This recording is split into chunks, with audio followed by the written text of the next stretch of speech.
Graça e paz, irmãos. Graça e paz, irmãos. Vamos começar o culto orando, não é? Pai, nós queremos agradecer ao Senhor, louvar o Teu nome pelo dia que tivemos, pela noite que estamos vivendo, por esse momento de culto. Ó Deus, em nome de Jesus, pedimos Tua bênção e Tua direção para o culto dessa noite. Rogamos o Teu cuidado sobre a vida da gente. E pedimos, ó Deus, que a Tua bênção se estenda aos Teus filhos que estão enfermos em seus lares. Ó Deus, pedimos também por aqueles que estão enfrentando algum tipo de problema e que estarão impossibilitados de estarem conosco nessa noite. Envolve-os com a Tua presença, com a Tua graça, com o Teu poder. Sustenta a vida dos Teus servos, aumenta-lhes a fé a cada dia.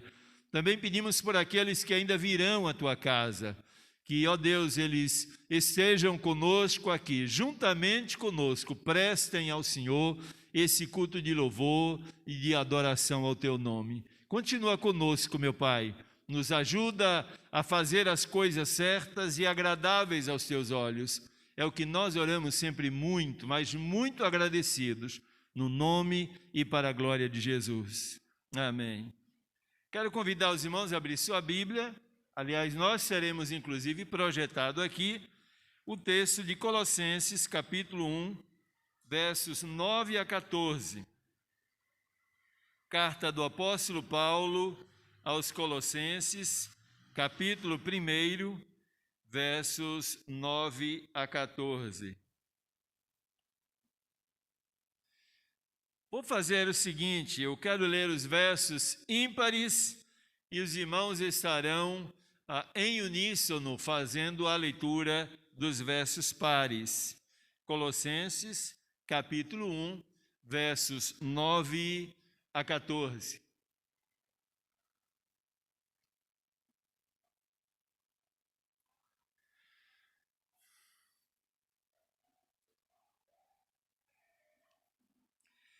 Por esta razão, nós também, desde o dia em que ouvimos, não cessamos de orar por vós e de pedir que sejais cheios do conhecimento da sua vontade, em toda a sabedoria e inteligência espiritual. Para que possais dignamente diante do Senhor, agradando-lhe em tudo, frutificando toda boa obra e crescendo no conhecimento de Deus. Corroborados em toda a fortaleza, segundo a força da sua glória, em toda paciência e longanimidade com gozo. Dando graças ao Pai que nos fez idôneos para participar da herança dos santos na luz. O qual nos tirou da potestade das trevas e nos transportou para o reino do Filho do seu amor. Em quem temos a redenção pelo seu sangue, a saber, a remissão dos pecados. Amém? Amém. Vamos agora, meus irmãos, convidar o grupo de louvor e vamos cantar ao Senhor nesse momento. Todos juntos, a uma só voz, abrindo a boca, derramando o coração diante do Senhor, prestando a Ele as honrarias, o louvor e a adoração do qual Ele é merecedor.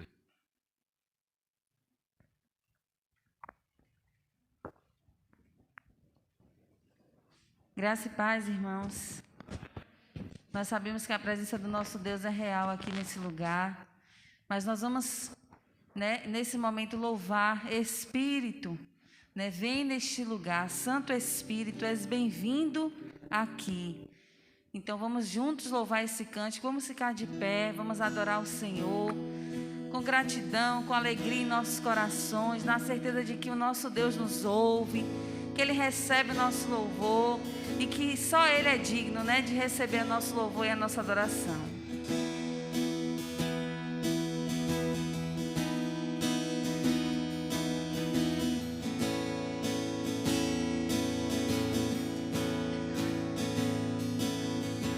Santo Espírito, és bem-vindo.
Vamos continuar louvando. Espírito, enche a minha vida. Nessa música nós vamos estar continuando louvando ao Senhor e pedindo a Ele que enche a nossa vida, que enche o nosso coração. E no finalzinho emendamos com uma outra música que diz: exaltamos a Ti, ó Rei Jesus. Exaltamos ao Senhor porque sabemos que só o nosso Deus é digno de receber o nosso louvor e adoração.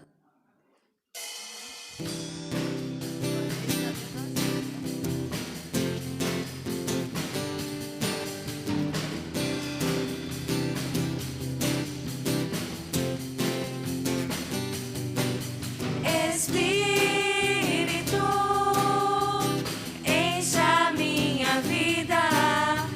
Espírito, enche a minha vida. Enche-me com teu poder, pois de ti eu quero ser.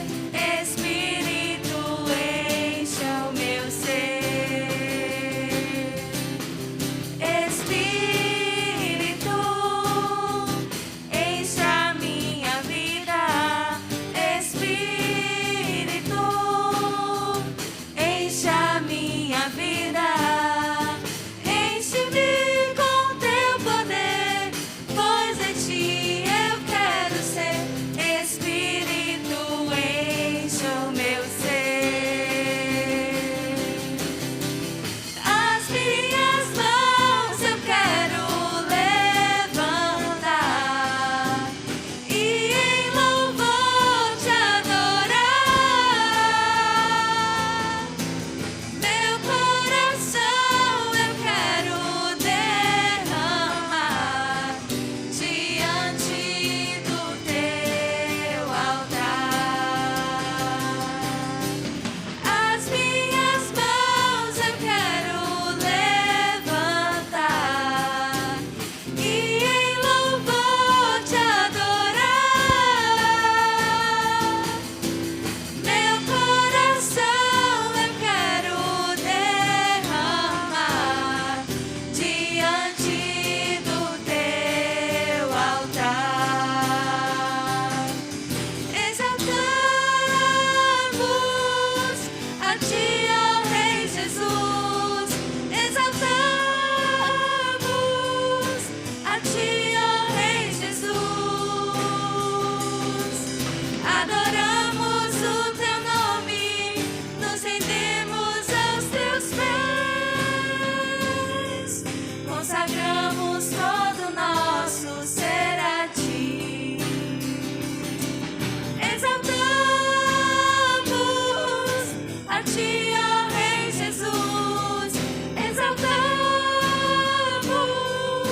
a ti, ó Rei Jesus. Adoramos o teu nome, nos rendemos aos teus pés. Consagramos todo o nosso ser a ti. Consagramos todo o nosso ser a ti. Eu consagro todo o meu ser a ti. Amém. Para sentar, irmãos, quero passar adiante para os irmãos lembrar alguns comunicados aqui. O primeiro deles é que até sábado estaremos envolvidos na doação de alimentos, uma campanha da cidade, com o objetivo de ajudar famílias carentes da cidade. Eu já percebi ali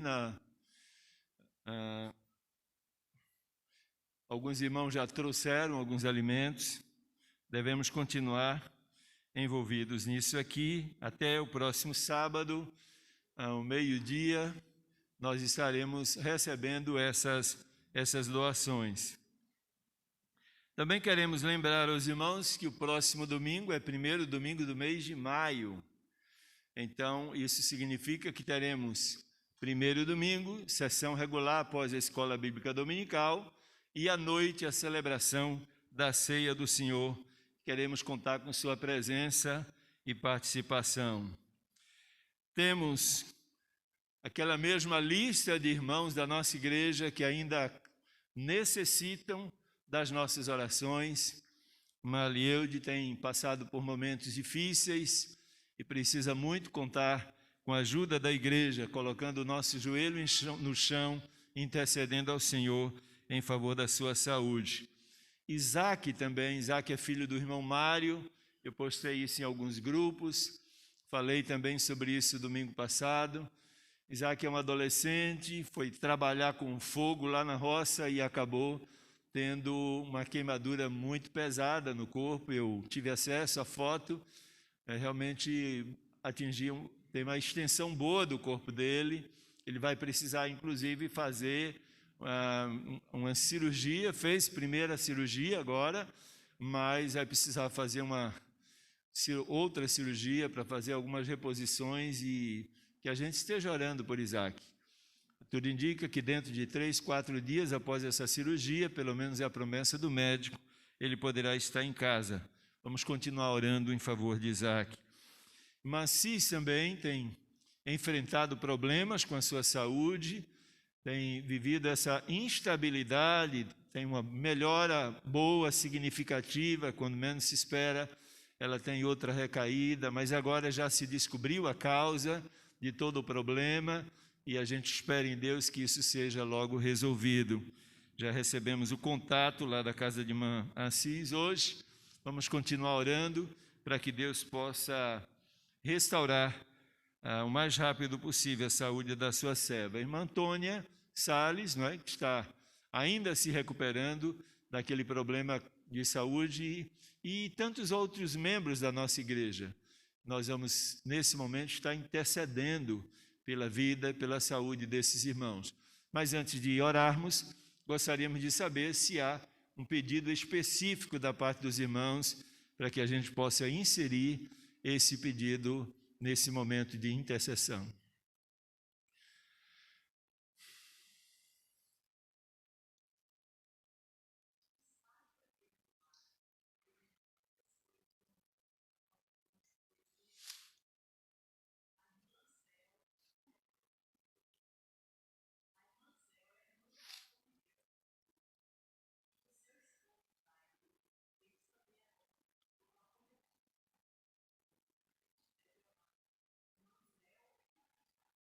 Irmanzel e Jairo, 2 nomes.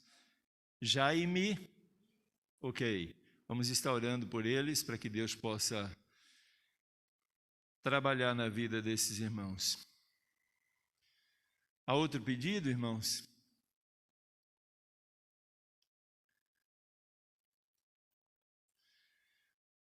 Não? Então vamos orar ao Senhor. Como você se sentir melhor, em pé, de joelho, sentado, contanto que o nosso coração esteja no trono do Senhor. Vamos estar orando nesse momento, colocando diante do Senhor a vida desses irmãos, aqueles irmãos que nós já conhecemos e que estão passando por algumas dificuldades na área da saúde também. E estaremos passando por alguns minutos, não é? Oração individual, aí colocando diante de Deus essas questões, e logo depois eu gostaria de pedir à irmã Carol que possa estar levantando aí sua voz e possa estar orando ao Senhor, concluindo esse período de intercessão.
Senhor nosso Deus, nós queremos te agradecer, Pai, por estarmos aqui na tua casa. Muito obrigada, Senhor, pelo privilégio de estar aqui mais uma vez, Senhor. Nós viemos aqui, ó Deus, porque nós sabemos que nós dependemos de Ti. Nós precisamos do Senhor, da Tua graça, da Tua misericórdia derramada sobre nossas vidas. E porque nós Te amamos, Senhor. Nesse momento nós queremos colocar diante do Senhor a vida de alguns irmãos, ó Deus, que estão totalmente mais ainda dependentes de Ti, Senhor. Estão enfrentando situações difíceis, ó Deus, problemas de saúde, Pai. Que o Senhor esteja nesse momento indo ao encontro da irmã Elieude, Senhor. Só Tu sabes o que ela tem enfrentado. Desde já nós Te agradecemos porque o Senhor tem sido a força dela. O Senhor tem sido o refúgio. Muito obrigada porque nós sabemos que o Senhor está do lado dela sempre, ó Deus. E que, em nome de Jesus, ó Deus, o Senhor venha dar mais essa vitória a ela, ó Deus, de conseguir fazer, ó Deus, a cirurgia, que tudo venha ocorrer bem, conforme Tua vontade, Senhor. Que ela fique bem, que ela seja curada, Senhor, por completo, em nome de Jesus, Pai. Ó Deus, em nome de Jesus, nós também queremos Te pedir pela vida do Isaac, Senhor. Ó Deus, nós sabemos como incomoda, Senhor, uma queimadura, Senhor. Não é fácil, Deus, mas que o Senhor venha estar derramando o Teu bálsamo de cura, de alívio, Senhor, sobre as partes que foram queimadas do corpo dele, Senhor. Em nome de Jesus, que ele venha logo sair daquele hospital e que o Senhor venha dar logo uma boa recuperação a ele, em nome de Jesus, Pai. Nós queremos também Te pedir pelo Jaime, Senhor, e sua esposa, que o Senhor venha estar também, ó Deus, cuidando deles, repreendendo toda enfermidade no corpo deles, que eles sejam curados em nome de Jesus. Dá saúde a ele também, não só física, Senhor, a eles, mas também emocional, Senhor.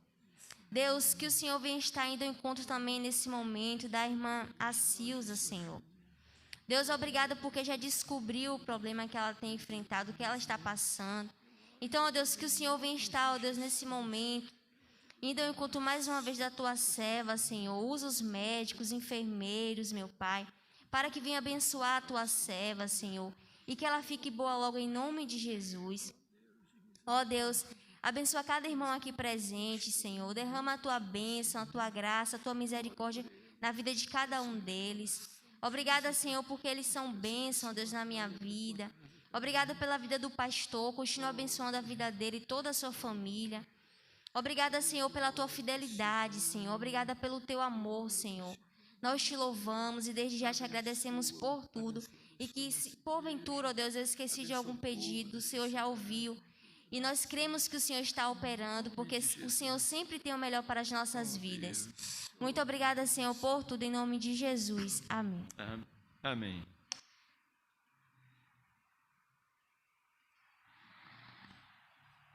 Vamos convidar novamente o grupo de louvor e vamos adorar ao Senhor. Adorai ao Senhor na beleza da sua santidade. Cantai ao Senhor. Tudo quanto tem fôlego, louve ao Senhor. Louvai ao Senhor. Louvai ao Senhor porque Ele é bom, porque a sua benignidade dura para sempre.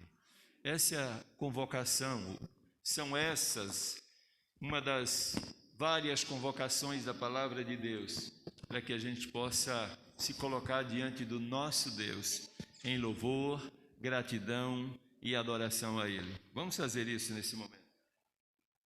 Essa música que iremos louvar agora diz: Deus me ama. E nós estamos aqui justamente por isso, porque nós somos fracos, falhos, imperfeitos, não merecemos, mas o amor do Senhor nos alcançou. E é por causa desse amor que nós estamos aqui, que nós somos salvos, que nós podemos louvar e exaltar o Senhor, porque Ele nos ama, mesmo a gente sendo assim, miserável, pecador. Então vamos ficar mais uma vez de pé e vamos louvar esse amor que o Senhor nos deu, esse amor com o qual Ele nos alcançou, nos redimiu, nos resgatou.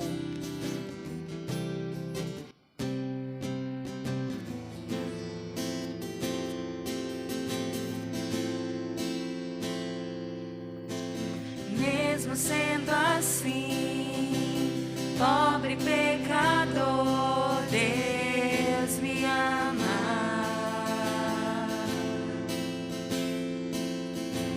mesmo sendo falho, mesmo sem merecer, Deus me ama. Se estou forte, se eu estou de pé, Deus me ama.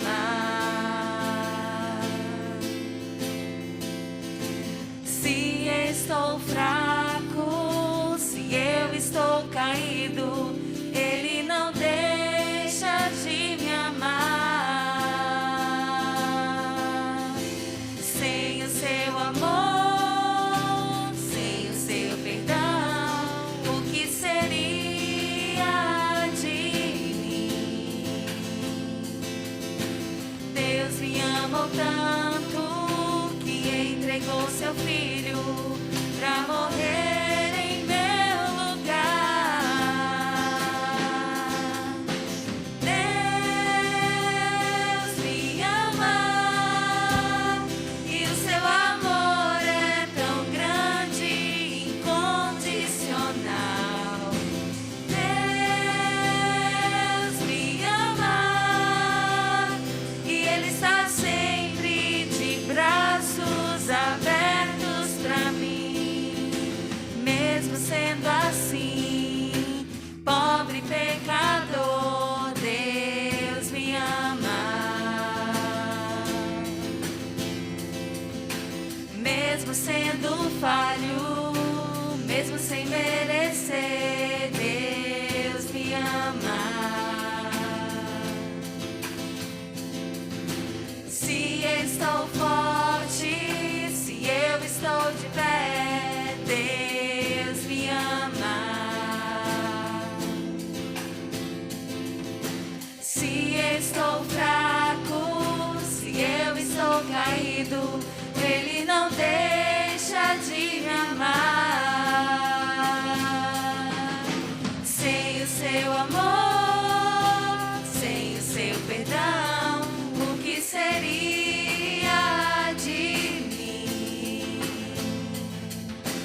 Deus me amou tanto que entregou seu filho para morrer em meu lugar. Deus me ama e o seu amor é tão grande e incondicional. Deus me ama e Ele está sempre de braços abertos para mim. Deus me ama e o seu amor é tão grande e incondicional. Deus me ama e Ele está sempre de braços abertos para mim. O hino do cantor cristão número 7, ele vai declarar a mesma coisa. Ele vai dizer das maravilhas divinas. A maravilha do amor de Deus por nós é sempre a maior. E nós louvamos ao Senhor por esse amor e vamos louvar o hino do cantor cristão número 7. Vamos convidar a irmã Priscila para nos ajudar nesse momento, para estar aqui junto conosco, né? E nós vamos juntos louvar esse hino, Maravilhas Divinas, muito lindo, e nos declara, né, esse maravilhoso amor de Deus por nós. Do pastor.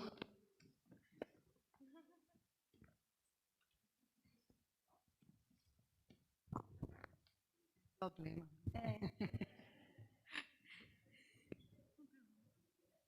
Então vamos cantar esse hino tão lindo. Das maravilhas é sempre a maior. Esse hino do amor de Deus, né? Que a irmã Poliana estava falando.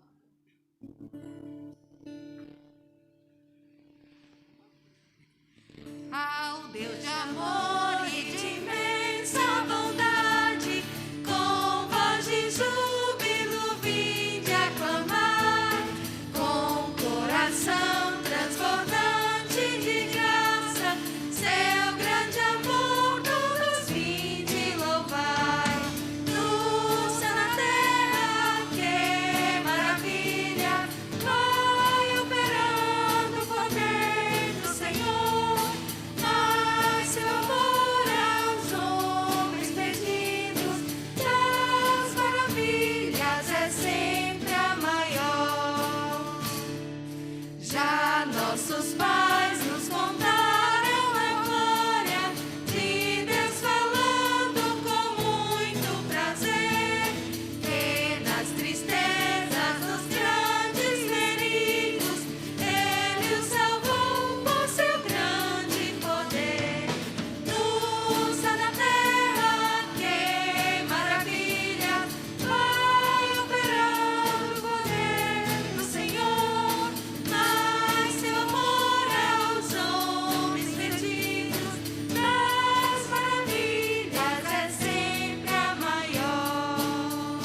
última estrofe, como até hoje e daqui para sempre, Ele será nosso eterno poder, nosso castelo bem forte e seguro, e nossa fonte de excelso prazer. No céu na terra, que maravilha, vai operando o poder do Senhor, vai seu amor aos homens perdidos, das maravilhas é sempre a maior. Glória a Deus por esse bendito Glória a amor. Deus. Obrigada, irmã Priscila.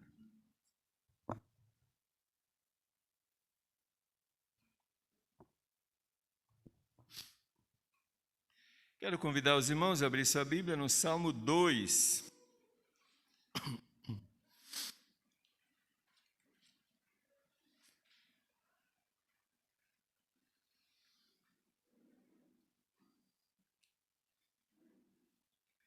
Salmo 2. Vamos fazer assim, eu vou ler os versos ímpares e os irmãos em uníssono farão a leitura dos versos pares. São 12 versículos, então nós iremos fazer a leitura dessa forma. Por que se amontinam os gentios e os povos imaginam coisas vãs? Os reis da terra se levantam e os governos consultam juntamente contra o Senhor e contra o seu ungido, dizendo: Rompamos as suas ataduras e sacudamos de nós as suas cordas.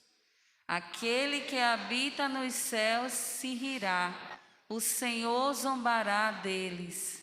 Então lhes falará na sua ira e no seu furor os turbará. Eu, porém, ungi o meu rei sobre o meu santo monte de Sião. Proclamarei o decreto, o Senhor me disse, tu és meu filho, eu hoje te gerei. Pede-me, e eu te darei os gentios por herança, e os fins da terra por tua possessão. Tu os esmigalharás com uma vara de ferro, tu os despedaçarás como a um vaso de oleiro.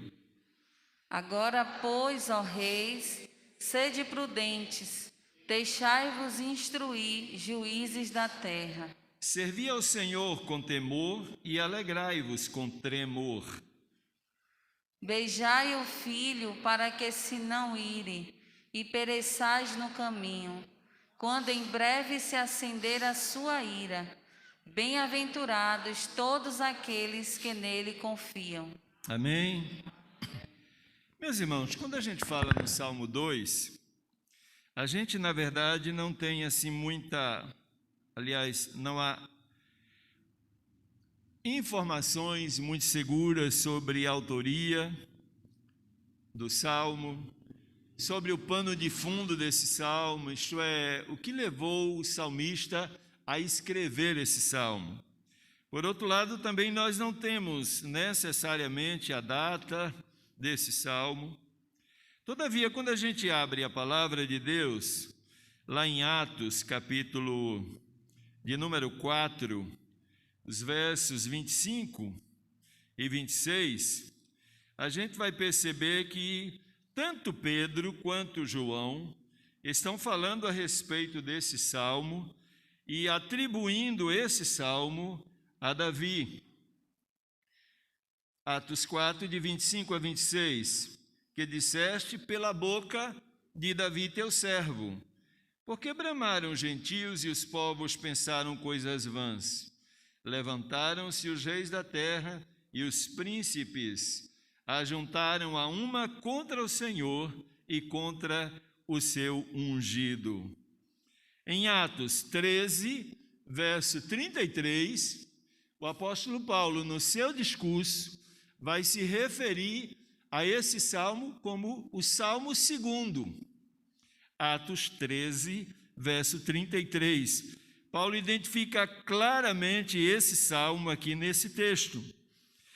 Mas quando nós olhamos para o Novo Testamento, a gente vai perceber que há várias citações, não somente no livro de Atos, mas nós vamos encontrar também no livro de Hebreus, citações várias a respeito de pontos deste salmo.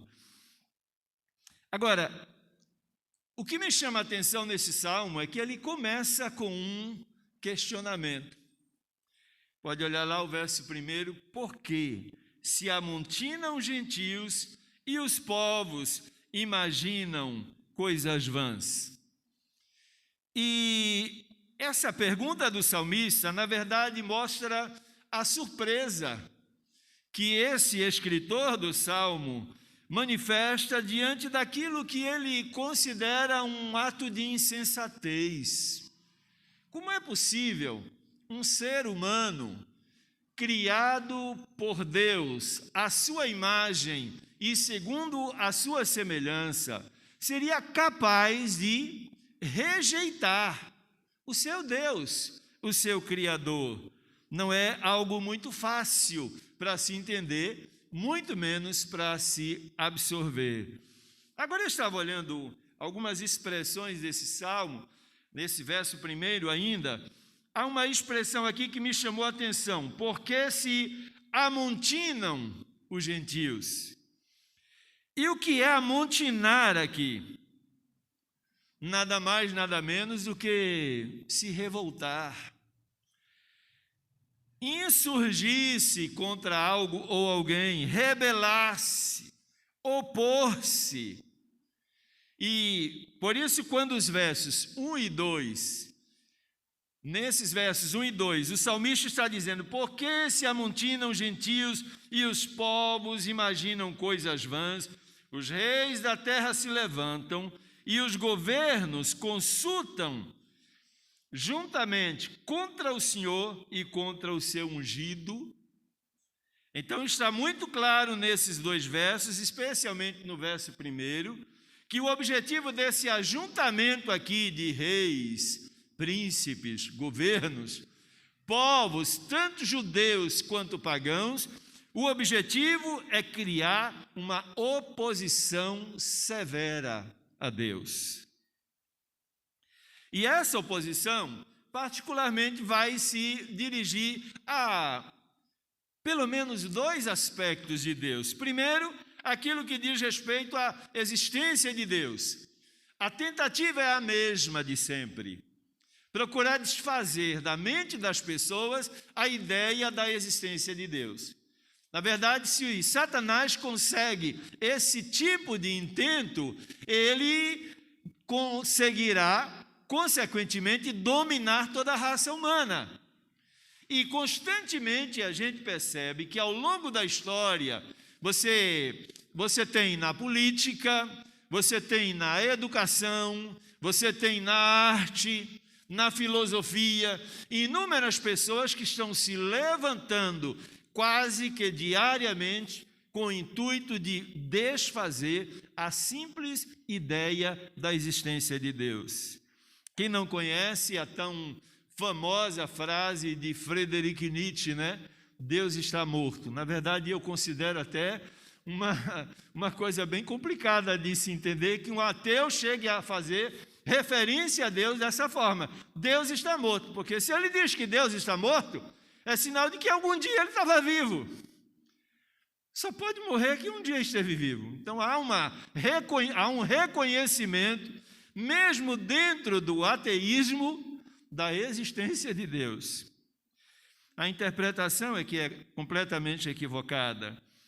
Pierre Laplace, na verdade, foi considerado pelo mundão aí como um grande matemático, um físico francês.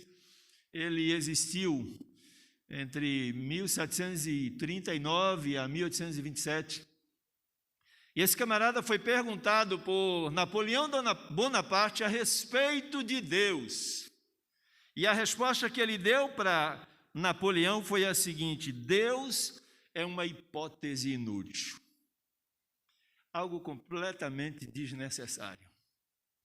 Não há a menor necessidade da existência de um Deus. Ele era muito ateu também. Outro chegou a dizer que você não pode crer em Deus sem se tornar pueril. Em outras palavras, crer em Deus é coisa de criança, é coisa de menino. No dia que você chegar à fase adulta do conhecimento científico, entre aspas, aí você vai chegar à compreensão de que essa ideia de Deus não é a correta. Então nós temos assim, ao longo da história, esses questionamentos, essas buscas constantes para desfazer a ideia de Deus. Mas a gente queria chamar a sua atenção, então, para o texto de Salmo 53, verso 1. Há um texto nesse salmo que diz o seguinte: diz o nécio no seu coração, o quê? Não é Deus. Agora, quando a gente olha para esse verso, está dizendo que aquele que reconhece a inexistência de Deus é um nécio. E o que é um nécio? É uma pessoa ignorante, o dicionarista diz isso, ignorante, estúpida, uma pessoa sem conhecimento, uma pessoa sem coerência, não raciocina logicamente. Na linguagem do menino de rua, a gente diria é um burro, não está conseguindo raciocinar direito, é um burro, é um nécio. É assim que a Bíblia enxerga, é assim que ela define a pessoa que simplesmente tem a ousadia de se opor a Deus e dizer: olha, Deus não existe. É tentar tapar o sol com a peneira. Mas também quando, nesse texto aqui, cria-se a oposição a Deus, não é apenas a existência de Deus, mas também a oposição se dá ao caráter desse Deus. E a gente percebe que isso já começa no Éden, né? Com a serpente tentando desfazer a boa ideia que estava na mente de Adão e Eva. Olha, Deus disse para você não comer, porque Ele sabe que no dia que você comer desse fruto aí, você vai ser igual a Ele. Em outras palavras, Deus mentiu para você. O caráter dele não é bom. E aí Adão e Eva acabaram sendo engodados por essa falácia da serpente. E por conta disso, ao duvidar do caráter de Deus, eles desobedecem, pecam, são expulsos do Éden. E a história a gente já conhece. E até hoje, eu e você estamos pagando também o preço do início desse comportamento desobediente, pecaminoso de Adão. É por isso que o salmista aqui continua se perguntando: por quê? Por que as pessoas se reúnem? Por que os líderes das nações são reis, príncipes? Por que as potências mundiais estão se unindo? Se ajuntando, estabelecendo um complô contra Deus, tentando se opor à existência, ao caráter de Deus, procurando desfazer a imagem daquele que nos criou segundo a sua semelhança. Quando eles falam contra o caráter de Deus, na verdade, a interpretação que eles têm é a seguinte: como é que eu posso entender até a existência de um Deus bom? Digamos que eu aceite até a existência de Deus que criou tudo, mas como esse Deus pode ser bom? Em meio a tanto sofrimento, a fome, a dor, a doenças e a tanta morte. É esse o raciocínio que eles fazem a respeito do caráter de Deus, da bondade de Deus. Esquecem-se, no entanto, que a própria palavra de Deus já assevera que essas situações desastrosas na vida do ser humano surgiram única e exclusivamente pelo ato, pela decisão do próprio ser humano. Foi o virar as costas para Deus, foi o criar para si mesmo projetos mirabolantes, onde Deus não era o centro. que fez com que a humanidade pudesse se desencaminhar dessa maneira. Por que se amontinam os gentios? E os povos imaginam coisas vãs. Os reis da terra se levantam e os governos consultam juntamente contra o Senhor e contra o seu ungido. Não entendo isso. Eu sei que eu e você, como crentes em Jesus Cristo, também não entendemos como é possível esse tipo de postura. Mas veja bem, essa oposição a Deus, ela não tem como objetivo apenas de tentar anular a ideia da existência, anular o caráter de Deus. Mas o objetivo aqui, na verdade, é se desatrelar de tudo, de toda e qualquer coisa que possa lembrar a ideia de Deus. Olha o verso de número 3. Rompamos as suas ataduras e sacudamos de nós as suas cordas. Aqui há a atitude de pessoas que não querem qualquer ligação com Deus. Rompimento de atadura, ou atadura, mais especificamente aqui, são aquelas restrições impostas por Deus na sua palavra. É quando Deus diz assim: olha, vida comigo precisa ter limites. Você pode fazer até aqui. Daqui para frente você não pode andar mais. Eu quero valores, eu quero moralidade, eu quero comportamento digno, eu quero integridade, eu quero honestidade, eu quero pureza de coração, eu quero vida comprometida com verdade. Eu não admito que você ande comigo e o seu comportamento seja completamente destoante da minha palavra. Aí o que esses homens estão dizendo aqui no verso 3 é o seguinte: olha, vamos romper essas ataduras. O que é uma atadura? Aquele pedaço de pano que você amarra exatamente. Às vezes tem uma pessoa que quebra um braço e o médico faz a amarração toda do corpo presa ao braço, para que o braço não possa se mobilizar ou ficar imobilizado. É a mesma coisa, né? Eu não quero nada que me amarre a Deus. Eu não quero nada que me atrele à sua palavra. Então vamos romper as ataduras dele e vamos sacudir as cordas dele. Percebe que a expressão aqui é a expressão de alguém que considera o relacionamento com Deus como uma experiência ruim. Você pensa que isso é diferente na realidade evangélica? Quanta gente, muitas vezes, tem feito alguns catados lá fora, assumido alguns cacuetes da vida mundana, porque acha que a vida com Jesus é extremamente restritiva. Tem gente que às vezes está inserido no contexto da igreja, da comunidade evangélica, do povo de Deus, mas o corpo está aqui e a cabeça está no outro canto. Os olhos estão fixos na palavra, mas o coração está na iniquidade.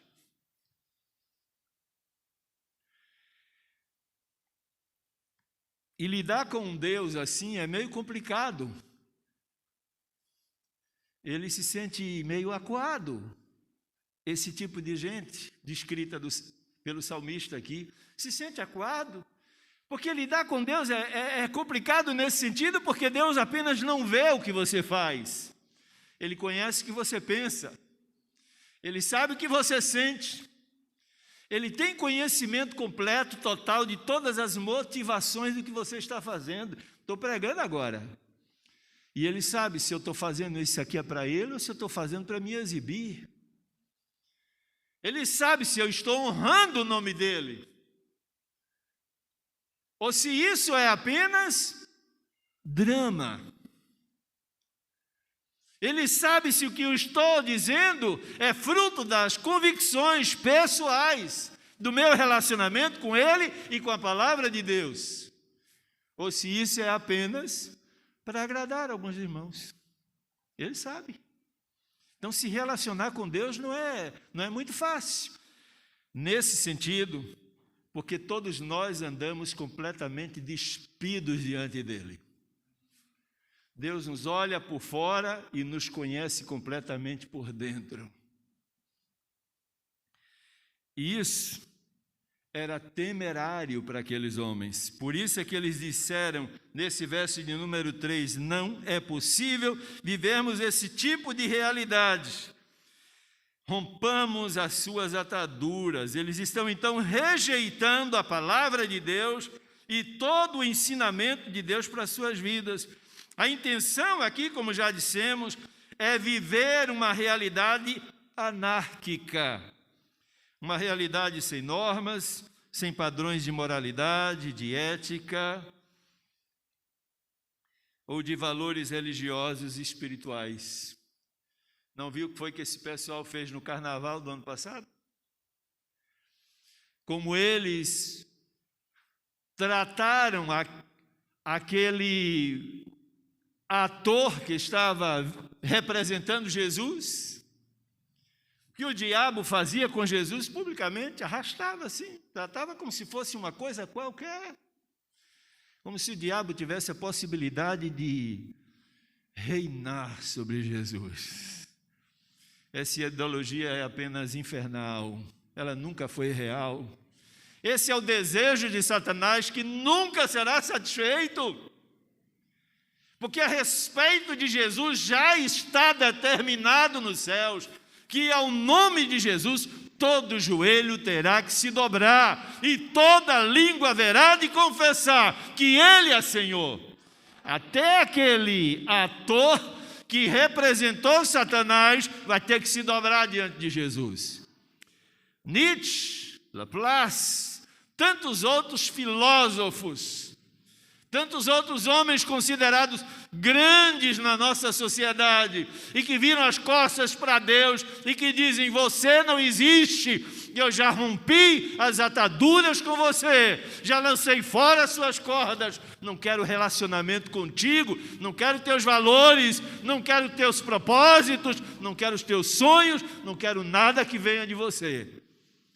Haverá um dia em que todos eles se prostrarão diante do Cordeiro e reconhecerão: Jesus Cristo é verdadeiramente Senhor. Essa é a ideia, na verdade, que o autor do Salmo 2 está tentando passar e vai passar para a gente ao longo desse capítulo. Romper as ataduras é, portanto, quebra total de vínculo. É o ser humano declarando não apenas sua independência de Deus, mas se opondo frontalmente à natureza dos propósitos divinos para a sua vida. Isso não é fácil. Não é fácil viver esse tipo de realidade ou reconhecer esse tipo de comportamento no ser humano. Vamos ao verso 4. Aquele que habita no céu se rirá, o Senhor zombará deles. Agora a história muda. Até aqui é o homem que está dando aparentemente as coordenadas. É ele que está aparentemente ditando as normas. Mas no verso 4 a história começa a mudar. No verso 4 o salmista declara que Deus se rirá e zombará deles. E há motivos de sobra nesse Salmo 2 para que isso possa acontecer. E o primeiro motivo é dado no verso 1 desse Salmo. É que essa iniciativa é vista pelo salmista como uma coisa vã. E o que é algo vã? Olha lá o verso 1. Porque se amontinam os gentios e os povos imaginam coisas vãs. Isso é vã. O que é uma coisa vã? É uma coisa inútil, imprestável, falsa, insignificante. É desnecessário você fazer isso. Lutar contra Deus, romper as ligaduras com Deus é loucura. É como se o salmista estivesse dizendo: isso não vai dar certo. Eu sei que isso não vai dar certo. Não é essa atitude que a gente tem quando percebe que mesmo um irmão na fé nosso começa a se desviar do caminho da graça? Não é assim que a gente se posiciona? Meu irmão, não faz isso não. Abandona, isso não vai dar certo. O que o mundo oferece lá não vai poder gerar para você nada de bom. E mesmo ele insistindo, no coração do verdadeiro crente está a certeza absoluta de que isso não vai dar certo. Nunca dará.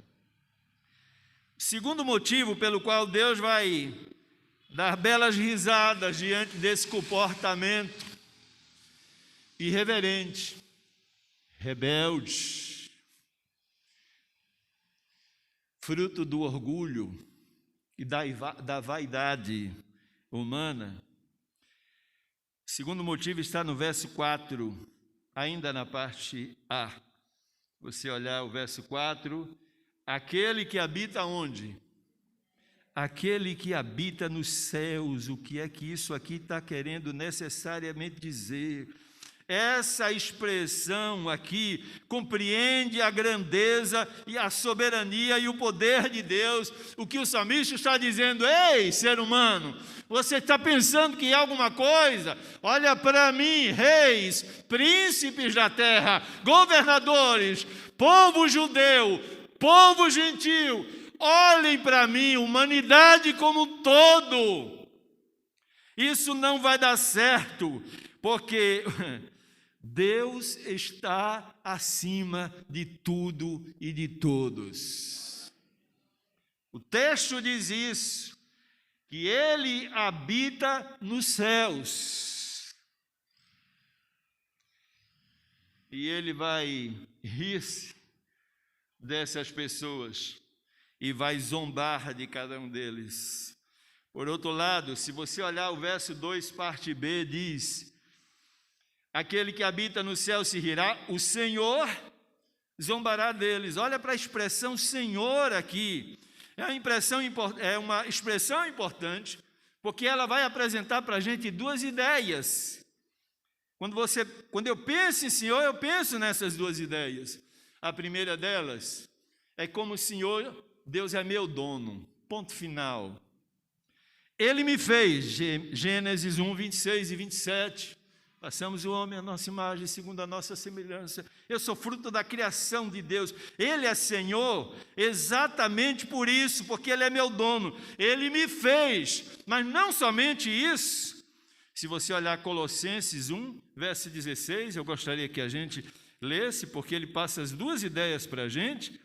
Colossenses capítulo 1, verso apenas 16, diz assim: porque nele foram criadas todas as coisas que há nos céus e na terra, visíveis e invisíveis, sejam tronos, sejam dominações, sejam principados, sejam potestades. Agora chega onde eu quero. Tudo foi criado por Ele e para Ele. Não fomos apenas criados por Deus, nós fomos criados para Deus. Por isso é que não há a menor possibilidade desse projeto de vida aqui dar certo. Porque é um projeto que está rompendo com Deus, e quem rompe com Deus está fadado ao fracasso. Não há outra possibilidade, não há outra alternativa. Quando eu penso em Senhor, eu penso não apenas nessa realidade. Deus é o nosso dono, mas não apenas isso. Deus é o nosso dominador. O Senhor não é apenas o dono, Ele é aquele que manda. É aquele que determina as coisas na minha vida e na sua vida. Não há como ser diferente. E se eu quero andar com Ele, precisa ser de acordo com os critérios dEle. Não adianta questionar, não adianta insurgir-se contra o ensino de Deus, não adianta apresentar a Deus algum outro tipo de alternativa. Ele não se adequa à nossa realidade para viver bem conosco. Ele pode até tomar a nossa forma, como Jesus fez. Tomou a nossa forma e veio morar entre nós. Mas ele veio para nos ajustar à realidade de Deus. Ele nunca se ajusta à nossa realidade. Somos nós que temos que chegar para ele. E ele veio foi para nos trazer das trevas para a sua maravilhosa luz. A proposta dele foi: venham a mim, os que estão cansados, oprimidos, eu vou aliviar vocês. A mudança de realidade para vocês está em mim, somente em mim. É por isso que isso é duramente criticado pelo autor do Salmo, desse Salmo 2 aqui. É por isso que o autor diz que Deus vai rir-se dessas pessoas. Vai rir e vai zombar dessas pessoas. É um motivo claro para isso. Mas ainda há um terceiro motivo. E esse terceiro motivo é que haverá um momento em que Deus vai reagir diante de tudo isso. Deus vai reagir a tudo isso. Olha o verso 5. Então lhes falará na sua ira, e no seu furor os turbará. O salmista está dizendo: olha, haverá um momento em que Deus vai reagir, no tempo próprio, no tempo de Deus, ele vai reagir a todos esses intentos ateístas contra ele, sua casa, sua obra, seu reino, sua igreja, seus propósitos. Um dia Deus vai dizer: acabou. As expressões usadas no verso 5 é: lhes falará. Deus vai quebrar o silêncio. Há momentos que Deus faz assim mesmo, percebe? Até na vida da gente é assim. A gente segue o nosso próprio caminho e você não vê Deus falando com a gente. Aí você ora e você não vê Deus nem respondendo para a gente. Deixa, você quer andar com as próprias pernas, ande. Agora vai ter um momento em que Deus vai chegar e vai puxar a corda. E quando ele puxar, segure bem nessa corda. E seja atraído para ele, porque senão você vai se arrebentar de vez. É nele, somente nele, que a sua vida faz sentido. Fora dele não há alternativa alguma.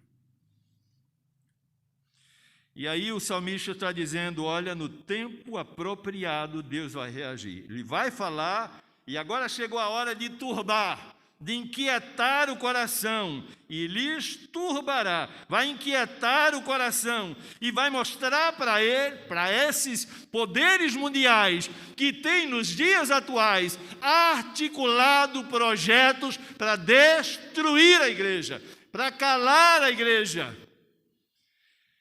Olha o que é que o texto diz: Deus vai mostrar quem é verdadeiramente quem manda. Olha o verso 6. Eu, porém, ungi o meu rei sobre o meu santo monte de Sião. Deus diz: olha, os reis da terra se levantam, os governadores se manifestam, mas eu ungi o meu rei, e esse rei vai se assentar no trono, simbolizado aqui por Monte Sião. Esse meu rei é o meu filho, Jesus Cristo. E ele exercerá domínio e poder absoluto sobre tudo e sobre todos. No tempo apropriado, Deus vai mostrar quem manda. Você olha, por exemplo, eu estava lendo, assisti a um vídeo hoje, de uma youtuber, que simplesmente disse o seguinte: olha, Deus criou o homem e a mulher, e o propósito de Deus é que o homem e a mulher se unam. Nunca foi propósito de Deus que o homem se unisse a outro homem, nem que a mulher se unisse a outra mulher. Ela foi processada na Colômbia. Processada. Grandes levantes. O movimento LGBT se levantou ferozmente contra ela. E ela precisou pendurar chuteiras, exatamente porque não havia mais como continuar divulgando o seu trabalho, porque ela falou aquilo que está aqui. E que a ordem normal e natural das coisas sempre foi assim. Mas nós temos hoje um aparelhamento no judiciário, um aparelhamento no Congresso Nacional, aparelhamento no Senado, Câmara de Deputados, nas câmaras municipais, nós temos tudo isso. Políticos, juízes e uma série de pessoas que exercem função de importância e que podem determinar algumas coisas na cidade, no estado, no país. E essas pessoas estão completamente aparelhadas pela nova ordem mundial. O objetivo qual é? Levantar-se contra o Senhor e contra o seu Filho Jesus Cristo, o ungido do Senhor. Essa realidade aqui do Salmo 2 não é uma realidade diferente, não. Se você olhar agora o verso 7, Deus vai dizer assim: proclamarei o decreto, o Senhor me disse, tu és meu filho, eu hoje te gerei. Agora Deus está revelando aos poucos, percebe? Eu estabeleci meu rei, estabeleci o trono do meu rei. E o verso 7 ele vai dizer: o meu rei é meu filho. E a gente sabe que há mais de 2000 anos atrás, o Filho de Deus rasgou os céus e desceu à terra. Pagou o preço da nossa redenção. Ele foi morto ali no Calvário, foi sepultado, mas ao terceiro dia ele ressurgiu dentre os mortos e novamente subiu aos céus para reinar, definitivamente reinar sobre tudo e todos. Isso independe se eu acredito nisso, isso independe se eu concordo com isso. Jesus é rei. Quem quiser aceitar será abençoado. Quem não quiser aceitar vai precisar experimentar a rejeição desse rei. E o salmista diz que não é fácil o que ele vai fazer daqui para frente. Se você olhar, por exemplo, o verso de número 8, pede-me e eu te darei os gentios por herança e os fins da terra por tua possessão. A respeito disso aqui, que foi profetizado, lá no Apocalipse já está declarado: os reinos da terra são do meu Senhor. Todos os reinos da terra já pertencem a Jesus.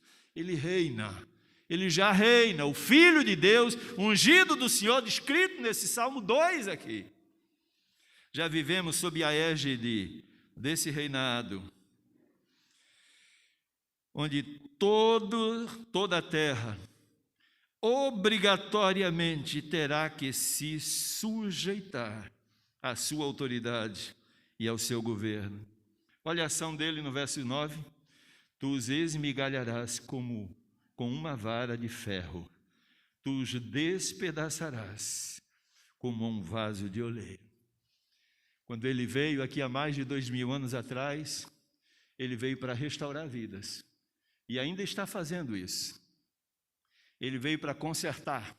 A Bíblia mesmo fala a respeito de Jesus que ele não veio para quebrar cana quebrada nem apagar pavio que estava fumegando. Vida de gente que estava ali lutando para sobreviver e não conseguia. Em Jesus encontra não só alento, mas vida de verdade. Mas haverá um dia em que esse rei já não restaurará mais a vida de ninguém. Ele apenas declarará salvação e condenação. Isso será definitivo por toda a eternidade. É sobre isso que o salmista está chamando a atenção aqui nesse capítulo 2. A ação dele no verso 9 aqui, agora não é a ação de restauração.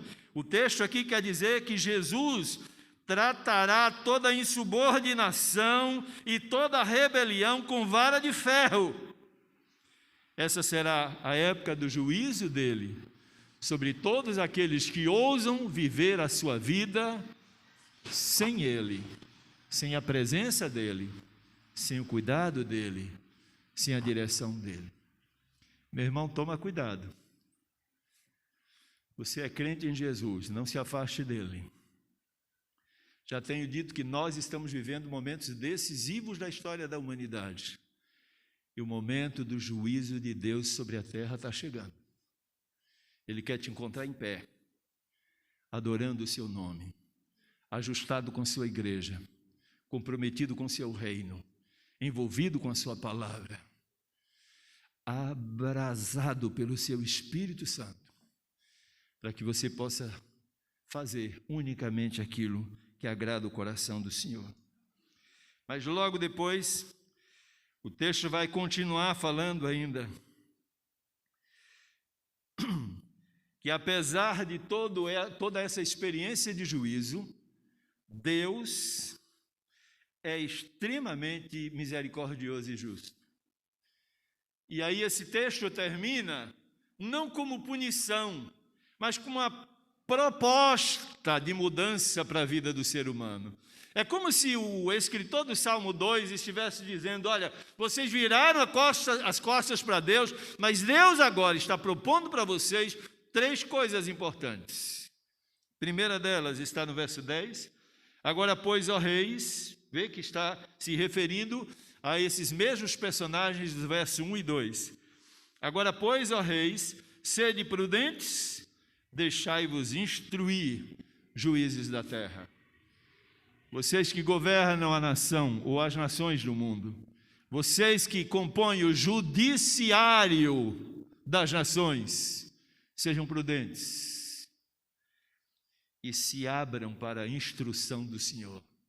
Deixem-se instruir pela palavra de Deus, aprendam o caminho da obediência a Deus e a sua palavra. Porque rejeitar essa proposta, na verdade, é seguir o caminho da autodestruição espiritual. A segunda proposta de Deus está no verso 11: servi ao Senhor com temor e alegrai-vos com tremor. Não somente deixe-se instruir pela palavra de Deus, deixe que Deus molde a vida de vocês, do jeito dele. Segundo, sirvam a Deus, deixem de servir a vocês mesmos, saiam do casulo, voltem-se para Deus e reconheçam sua soberania e o sirvam de todo o seu coração. A terceira e última proposta do salmista está no verso de número 10. Beijai o filho para que se não ire e pereçais no caminho, quando em breve se acender a sua ira. Bem-aventurados todos aqueles que nele confiam. Beijai o filho. Beijar o filho aqui é sinal de submissão. A palavra de Deus aqui está dizendo para aqueles reis que estavam se insurgindo contra o Senhor, e na verdade é uma palavra profética, e está falando sobre a época de Jesus, como Pedro mesmo menciona no capítulo 3, no capítulo 4, mas também está falando dos nossos dias agora. Deus está dizendo aos juízes, Deus está dizendo aos governadores, Deus está dizendo à liderança política da nossa nação: beijai o filho, isso é, submetam-se a Jesus Cristo. É a única esperança que vocês têm de uma vida melhor e mais feliz. Submetam-se a Jesus. Se você olhar em 1 Samuel capítulo 10, verso 1, quando Samuel vai consagrar Saul para o reinado, Samuel coloca o óleo e beija Saul. Esse beijo é: agora você é o meu rei, eu me submeto a você. Quando a gente olha em 1 Reis, capítulo 19, verso de número 15, o sentido é o mesmo. Oséias 13, 2, o sentido é o mesmo. Quando a gente observa, por exemplo, que a submissão a um rei assírio naquela época era expressa pelo beijo nos pés. Você beijou os pés, sinal de submissão. Isso era feito em relação a alguns deuses do Oriente. O que Deus está propondo aqui é: submetam-se ao meu filho Jesus. Beijem o filho, quedem-se a ele. Rejeitar isso é sinônimo de destruição, mas confiar em Jesus é submeter-se a ele. E isso vai resultar em segurança pessoal, em felicidade verdadeira e eterna para a vida do ser humano. E aí, o salmista, nesse capítulo 2, vai encerrar no verso 12, dizendo: bem-aventurados todos aqueles que nele confiam. A proposta, portanto, é: abram mão de toda e qualquer proposta de vida sem Deus. Aqui há um contraste muito grande entre os primeiros versículos e os últimos versículos. Nos versos de 1 a 3, o Salmo está iniciando com uma proposta equivocada de vida feliz sem Deus. A proposta é: rompamos os laços com Deus, vamos viver a nossa vida. Mas esse Salmo conclui com uma sentença de que a verdadeira felicidade só é possível àqueles que se voltam para Deus e confiam completamente a sua vida a Ele. Amém? Que Deus nos ajude a viver, a crer, a pensar exatamente à luz da realidade do Salmo 2. Vamos nos colocar de pé, vamos orar? Meu Deus, meu Pai, nós estamos muito felizes porque estamos na Tua presença. Tua palavra diz que na presença do Senhor há abundância de alegrias. E nós temos convicção absoluta que é exatamente assim. Muito obrigado, meu Deus, pelos privilégios que nós temos desfrutado na Tua presença. Agora, em nome de Jesus, pedimos ao Senhor que o Teu Espírito Santo passe em revista as nossas vidas e vá identificando na mente, no coração, na alma da gente, todo e qualquer elemento, Pai, que seja dissonante com a Tua palavra. Pai, nós queremos melhorar a nossa vida, queremos nos reajustar a cada dia com o Senhor, queremos nos deixar ser instruídos pela Tua palavra, queremos servir ao Senhor, queremos beijar o Teu Filho Jesus Cristo, nos submetendo completamente a Ele e a Sua vontade. Faz isso com a gente, Pai. Toma-nos em Tuas mãos e torna-nos boca do Senhor, agora, aqui e durante toda a nossa vida. É o que oramos agradecidos no nome para a glória de Jesus. Amém, amém. Sim, meus irmãos, com oração silenciosa, estamos concluindo o culto dessa noite. Deus esteja cuidando, abençoando, protegendo, fortalecendo, direcionando a vida dos irmãos para o louvor da glória dele. Amém.